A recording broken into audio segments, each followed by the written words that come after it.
This is quite possibly the most beautiful fish you can keep in an aquarium. But if you're afraid of the challenge of keeping discus, you should reconsider.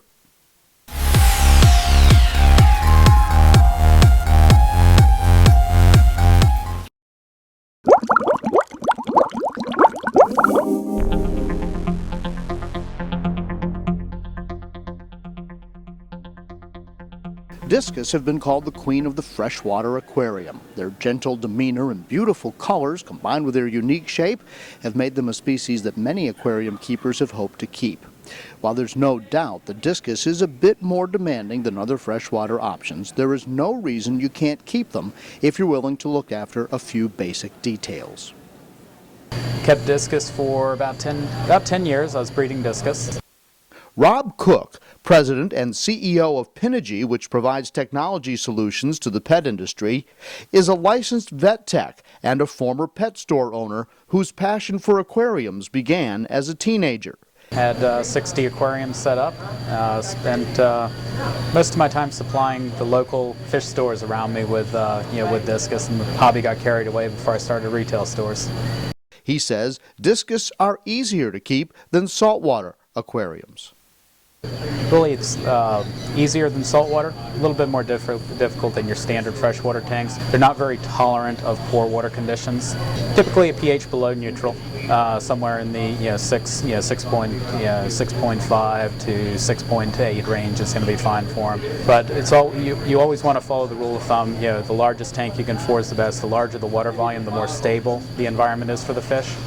And same thing holds true with the discus. I would do water changes on a weekly basis, and I would just do 5 to 10%. You can get by with doing it, every 3 to 4 weeks, but you really don't want to space them out. The water changes are very important.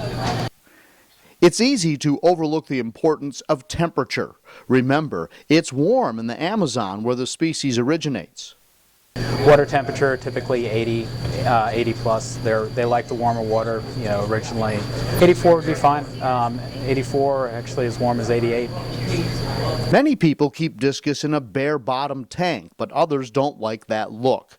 If you want to keep plants with your discus, remember. If you're doing a discus tank, remember it's the discus first, the plants are second. If you want to do a planted tank, then stick with the plants and realize that discus can be destructive to the plants, but they are a beautiful combination. It will create a little bit more work maintaining it.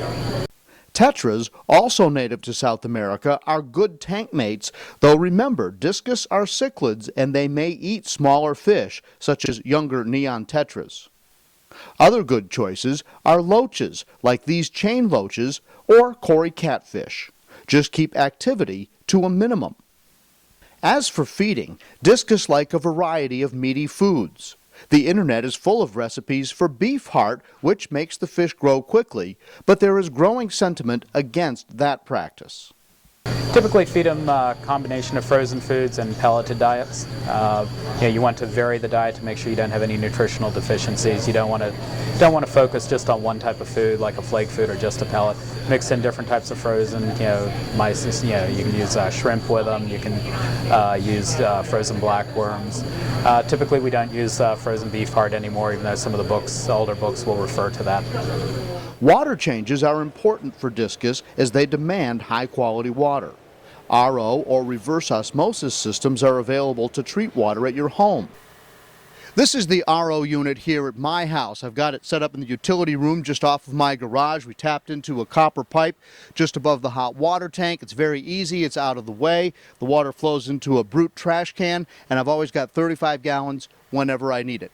Perfect for discus. RO water is highly purified and will typically be softer with a lower pH than well or town water supplies. As Rob said, if you've kept saltwater fish, then you can keep discus.